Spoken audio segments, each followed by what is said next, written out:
What the hell does Gambit wear on his head? If you're anything like me, you watched the X-Men animated show as a kid and... No, not that one. Not that one. Yes, the oldest one. So anyway, you watched that and thought, the guy with the cards who talks funny looks really cool. Then around 30 years later you thought, what is the head sock thing? And would I be able to pull it off?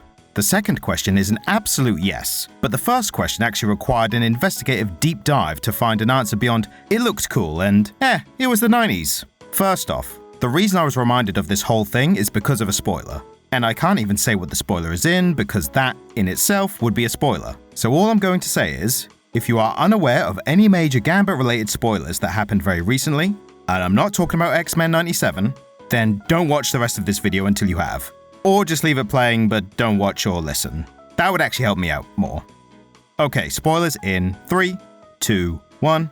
Right, so Channing Tatum's Gambit cameo in Deadpool and Wolverine is what made me go, what the hell is even that? And it turns out there's no definitive answer. All I found were people guessing as to what it is, or at least what it might be based on. Guesses ranged from a boxer's headgear to a chainmail coif, to an open-faced balaclava, and even an astronaut's communications carrier assembly, also known as the Snoopy cap. Apart from the shared connection of the open face, none of these really have the shape or the space for their hair to come out like Gambit's. So, assuming this headsock isn't an actual existing thing, then what is it actually for? The closest I could find to an actual function was on USA Jacket's Gambit costume guide. Though they've replaced the headsock with a bandana, its use is still listed as to stop hair coming to your face and adding an attraction to the costume.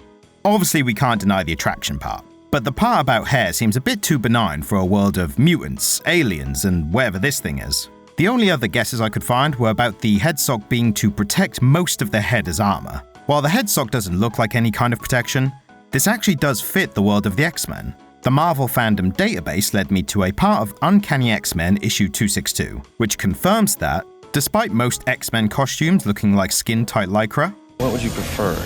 Yellow spandex? They actually function as body armor and environment suits as well. This next stage is where I blew this whole investigation wide open. If Gambit had added some protection to his head, maybe others had as well. It turns out that a few had. CBR.com's article on Top 5 1990s Headpieces shows a bunch of X-Men characters with very similar headgear to the Ragin' Cajun. Some were from lesser-known teams like Youngblood and Wildcats, but some were even more widely known characters like Sabretooth and Jean Grey. I mean, even Cyclops had a bit of one under his prescription lenses. The reason that Gambit's head part sticks out more compared to these is because most of the others are obviously connected to their whole costume, whereas Gambit's looks separate because of his cool trench coat and far less cool purple plastic abs. And he was given this costume piece for seemingly the same reason that other characters had theirs. They looked cool. But more importantly, it saved the comic book artists time by not having to draw characters' ears and jawlines every time. This technique became more popular at the tail end of Chris Claremont's iconic run with the X-Men, most notably from artists like Jim Lee, Rob Liefeld, and Mark Silvestri. It even goes as far back as Star-Lord in 1981 and even Flash Gordon in the 60s. This may not be the definitive answer you or I were hoping for, but I hope you'll agree that it's at least interesting that most of the iconic superhero looks that we get nostalgic excitement for today can be traced back to 3 core ideas. They looked cool, they made things easier for the artist, and, it was the 90s.